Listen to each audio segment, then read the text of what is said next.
I have in a y. I have y final equals y initial plus v naught y times t minus 1/2 gt squared. That's one of them. Can I use that one? All right, I'm trying to find y final.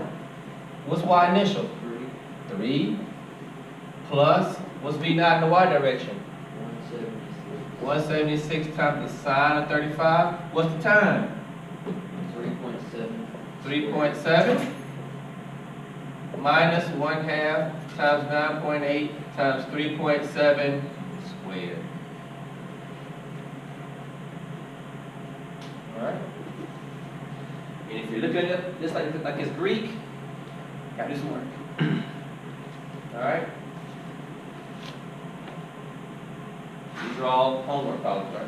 Yeah. And that's a basic. That's a basic projectile motion problem. I think I had an issue because I was trying to include the 420 somewhere. Yeah, that was inconsequential. But it really didn't have any value to it. No, it's just part of the story. Just part of the story. Right? They told you the story, right? The story was, hey, I hit the ball out to 420. Right? So what's the story? The story is he hit it out to 420? Yeah. But in real life you have air resistance. He hit it in the bleachers, so it does say that the bleachers started at 420. Right. So it could really be anywhere. Right, it could be anywhere. So the story is this. Man, I hit it into the bleachers. Okay? Now, that included air resistance, because in real life we have air resistance. Right? But if there was no air resistance, how would that affect the problem? So now you're trying, now the whole purpose of this was conceptually to show you how that assumption of no air resistance, how does that really affect your problem? So in this particular problem, hey, he hit it 420, he hit it somewhere 420, between 420 and 565 with air resistance. If we assume air resistance didn't exist, he would have hit it out of the park. If the park was a certain height, right? We figure out what that height was. But he might have hit it out of the park. So the whole purpose there was to show you, hey, the assumption of air resistance being negligible, this is kind of the impact of that. It might have made a what?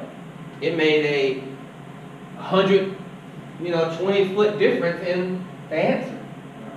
That's how significant air resistance is. It's not. We say it's negligible, but it has some real life impact if we actually use air resistance.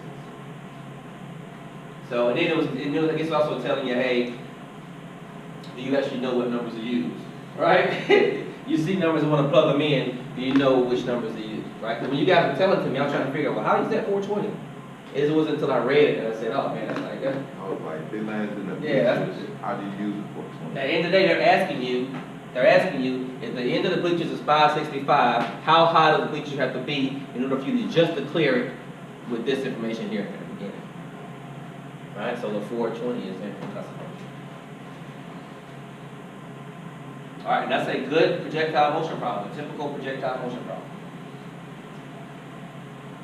And you will see a projectile motion problem in your test. Guaranteed. All right, that's not a question. That's a guarantee. Going back to that point again, one last time for the last question on it. Mm-hmm. It was like, how long would it take for it to have an hour each? So you break it up into this east component. You have a velocity in the east. I thought everything was in the west, northeast. I thought everything was in the west. Or whatever direction it was headed in. Right. So you break it up into its velocity component in that direction, right? And so that's your velocity, and then what velocity the distance over time, and what's that for? The distance or the time?